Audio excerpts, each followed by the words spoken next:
네, 여러분 안녕하세요. 네, 박교수TV의 박윤희 교수입니다. 네, 여러분 잘 지내고 계신가요? 예, 오늘은 제가 시계 얘기를 좀 먼저 꺼내면서 오늘 얘기를 시작해 보려고 합니다. 네, 이 시계를 제가 보여드리면서 시계 얘기로 한번 얘기를 시작해 보려고 하는데요. 또 어떤 분들은 그러시겠죠. 무슨 경력 개발에 대한 얘기를 한다면서 시계를 보여주나 이제 이런 말씀도 하실 수 있을 거예요. 네, 이 시계가 사실은 의미하는 바가 큽니다. 저희에게. 그래서 이 부분에 대해서 시계를 가지고 먼저 말씀을 드리려고 합니다. 네, 시계를 조금 가까이 보여드리면서 말씀을 드려보도록 할게요. 네, 제가 두 개의 시계를 보여드리려고 하는데요. 먼저 이 시계입니다. 네, 조금 시계가 이상하죠? 그쵸? 네, 그리고 옆으로 하면 이제 이렇게 되어 있습니다. 네, 또 하나 시계를 보여드릴게요. 네, 이 시계고요. 모양은 같죠? 그쵸? 예, 그 색상만 좀 다릅니다. 네, 그리고 펼치면 또 이렇게 되어 있어요. 네, 굉장히 센스 있으신 분들은 벌써 캐치를 하셨겠지만 시계가 좀 이상합니다. 모양이. 그렇죠? 그래서 보시면 시침, 분침 같은 게 없어요. 예.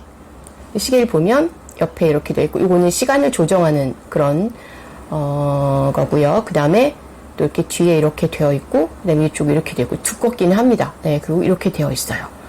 그럼 도대체 시간을 어떻게 보나. 근데 여기 보면 약간 여기가 좀 이렇게 튀어나와 보이거든요. 이렇게 만지면 오돌도돌하게 이 숫자가 이렇게 조금 돌출되어 있는 모양입니다. 그리고 여기 보시면 이 동그란 게 볼이거든요. 쇠로 된 볼이 이렇게 안을 돌아가요. 예. 그리고 다시 바깥을 보면 또 어떤 게 있냐면 지금 이렇게 보시면 또 바깥에도 이렇게 만지면 쇠옷을 이렇게 움직입니다. 그래서 이렇게 수평을 맞추지 않고 막 이렇게 하면 시계가 막 돌아가다가 수평을 딱 맞추면 다시 이제 제자리 시계를 찾아옵니다. 네. 제가 센스 있는 분들은 벌써 눈치채셨을 거예요 라고 말씀을 드렸는데, 이 시계는 손으로 만져서 시간을 확인하는 시계입니다. 즉 예, 시각장애인 분들을 위해서 만들어진 시계라고 볼 수 있습니다. 그런데 놀라운 사실은 일반인이, 저 같은 일반인이 더 많이 구매한다고 합니다. 왜냐면 이렇게 보면요, 시계가 보여요. 예, 여기 보면 요게 바깥에 있는 게 시를 나타내는 거고, 요 안에 있는 게 분을 나타내는 건데요. 이렇게 육안으로 보면 몇 시인지가 보입니다. 예, 지금 보시면 12시 5분쯤 되네요. 예, 그쵸? 12시 5분쯤 됩니다. 그래서 눈으로도 볼 수가 있어요. 예. 그래서 저는 이 시계를, 우리가 그런 말 하죠. 내돈내산 이런 말을 하더라고요. 저도 이제 배운 건데. 그래서 이건 내돈내산 시계입니다, 여러분들. 예, 제가 샀고요.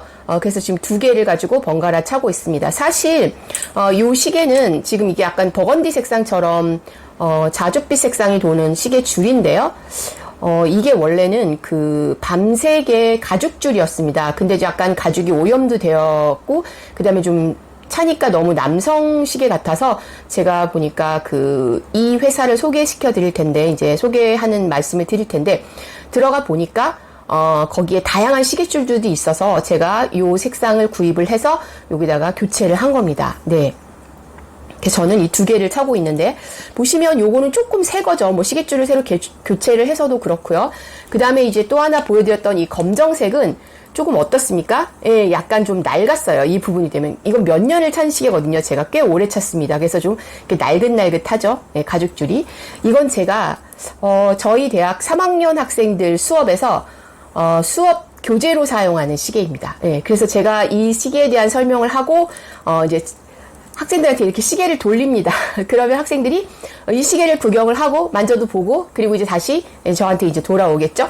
그래서 이 수업을 할 때, 특히 4차 산업혁명 시대와 관련돼서 미래 직업과 관련된 얘기를 할 때 제가 이 시계를 가지고 수업을 합니다. 그래서 이것은 수업 교재로도 사용하고 제가 평상시에도 굉장히 많이 차는 시계입니다. 그래서 지금 이렇게 날긋날긋 오래됐죠. 네.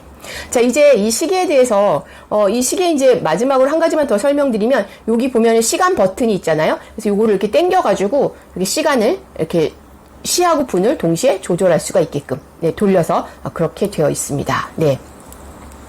자, 그래서 제가 지금 오늘 시각장애인용 시계를 설명을 드렸고, 저는 2개나 사용하고 있다. 이런 말씀을 지금 아울러 드렸습니다. 그럼 도대체 이 시계는 뭔가, 도대체 박윤희 교수가 무슨 얘기를 하려고 이 시계를 이렇게 한참 설명을 했나, 이제 이런 궁금증이 드실 거예요. 근데 마지막으로 좀 한 가지 시계를 가지고 더 말씀을 드리자면, 되게 시계가 좀 멋스러워 보이지 않습니까, 여러분들? 예. 제가 어떤 교수님하고 식사를 하는데, 이제 여자분이셨는데, 교수님이 저보러, 교수님 시계가 너무 멋있어요. 뭐 4차 산업혁명 시대의 느낌이 나요. 저한테 그런 얘기를 해주시더라고요. 그만큼 되게 멋스럽습니다. 시계가. 예. 그리고 시각장애인 분들은 이렇게 손으로 만지셔서 이제 시간을 확인하실 수 있는 그런 시계라고 볼 수 있습니다. 자, 그럼 이 시계를 가지고 조금 얘기를 해볼게요. 이 시계는요, 우리나라 기업이 만든 시계예요. 예. 그래서 회사 이름은 이원 코리아라는 회사입니다. 이원 코리아를 처음에 설립한 분이 김형수 대표님이세요. 지금은 대표직을 맡고 계시지 않은 거로 제가 알고 있어요. 그래서 김형수 대표님이 MIT에서 공부를 하시면서 시각장애인 분들과 뭐 수업을 같이 듣거나 그런 적이 있으셨던 모양이에요. 예. 근데 시간 확인에 그분들이 어려움을 겪고 계신 거를 이분이 발견하시게 돼요. 왜냐면 이 이원 코리아의 이 시계가 이제 브래들리 타임피스라는 시계인데요. 이 시계 이전에는 보통 보면 음성 시계나 촉각 시계, 근데 고장이 잘 났답니다. 그런 시계가 다였다고 하더라고요. 예. 그래서 시각장애인 분들이 시간을 확인하시는데 좀 애로가 많으셨던 모양이에요. 그래서 이제 이 김영수 전 대표가 좀 시각장애인들을 위해서 좀 좋은 시계를 만들어야겠다 이런 생각을 가지시고 사실은 시계 개발을 위해서 펀딩을 받으려고 합니다. 근데 이제 펀딩 사이트에 이런 걸로 시계를 개발하려고 한다 그랬더니 짧은 시간 안에 굉장히 많은 분들이 펀딩에 참여하셔가지고 돈을 이제 펀딩을 받으셔서 이 시계를 개발했다고 해요.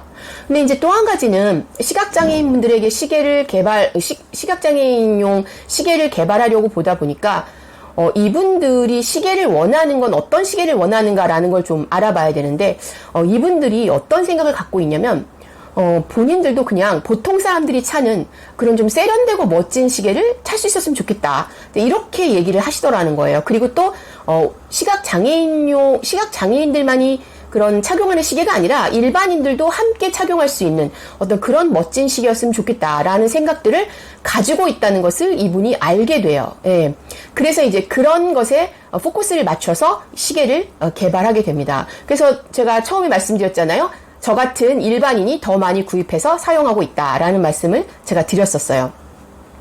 그러면 왜 이 시계 이름이 브래들리 타임피스냐? 와치라는 것도 시계지만 타임피스도 시계라는 뜻이거든요. 그 브래들리 타임피스예요. 이거 브래들리는 사람 이름입니다, 여러분들. 브래들리 스나이더라는 사람이 있어요. 그분은 미국의 젊은 군인이셨습니다. 근데 아프가니스탄 전쟁에 참여하셔서 사고로 시력을 모두 잃게 됩니다.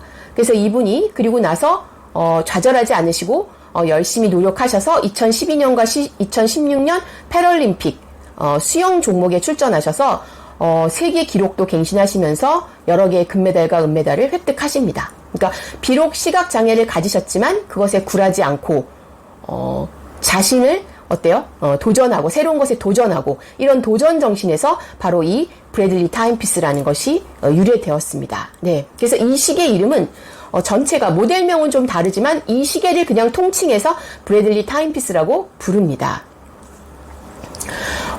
그러면 보시면 이 회사는 그렇게 큰 회사도 아니고요. 예, 그리고 막 수백억 매출을 올리는 회사도 아닙니다. 예, 그렇지만 그래도 나름 비즈니스를 잘 하고 있어요.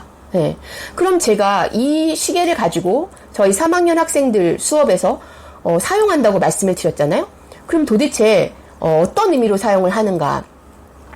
이분은 이 김영수 대표님은요, 자기가 막 큰 돈을 부를 막 축적하고 막 엄청난 돈을 벌고 엄청나게 막 유명해지고 막 그러기 위해서 이 회사를 창업하지 않았다는 거죠. 예.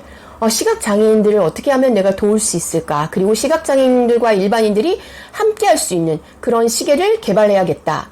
이런 굉장히 어떤 휴머니즘적인 그런 취지를 가지고 회사를 설립하셨다는 거죠. 4차 산업혁명 시대에 대한 이야기를 많은 사람들이 하고 있습니다. 근데 그런 사람들이 얘기하는, 전문가들이 얘기하는 것에 한 가지 공통점이 있는데요. 그게 뭐냐면, 기술 문명이 고도화되는 사회이지만 더 인간적인 것이 중시되고 거기에 더 초점이 맞춰진다라는 얘기를 한다라는 거예요. 그러면 여러분들 중에서 이제 앞으로 비즈니스를 어떤 걸 내가 해봐야 되겠다, 창업을 해야 되겠다, 이런 생각을 갖고 계신 분들도 계실 텐데, 내가 돈을 많이 벌어야지, 이렇게 하면 돈을 많이 벌 거야 라는 것에 초점을 맞추기보다는 어떻게 하면 보다 인간적인 가치에 집중할 수 있는 건지, 인간의 존엄성에 근접할 수 있는 건지, 함께하고자 하는 인간의 공유 가치에 부합할 수 있는 건지, 그런 어떤 마인드적인 것이 더 초점을 맞춰져서 비즈니스를 셋업하셔야, 창업을 하셔야 어때요? 더 4차 산업혁명 시대에 더 잘할 수 있는 그런 비즈니스가 될 수 있다라는 겁니다. 그래서 4차 산업혁명에 관한 전문가들이 늘 주장하는 게 그거예요. 기계 문명이 고도화되지만 더 인간적인 것에 인간들은 집중하게 될 것이다. 우리가 지금 뭐 플랫폼 비즈니스다 그래서 뭐 이렇게 너무 풍리를 취한다 이렇게 욕을 하고 그러긴 하지만 우버라는 것도 그렇고요. 그렇죠? 에어비앤비라는 것도 그렇습니다. 예. 그냥 빈 공간, 우리가 어디 갔을 때 우리 집이 비었어요. 그럼 그 빈 공간에 누군가 함께, 그쵸? 같이 있으면 뭐 같이 사용하는 것도 좋겠다. 라는 어떤 인간들이 함께하는 공유 가치? 이런 것들의 근거에서 만들어진 기업이 우버와 에어비앤비예요. 지금 뭐 어마어마한 기업이 됐지 않습니까? 그렇죠? 네.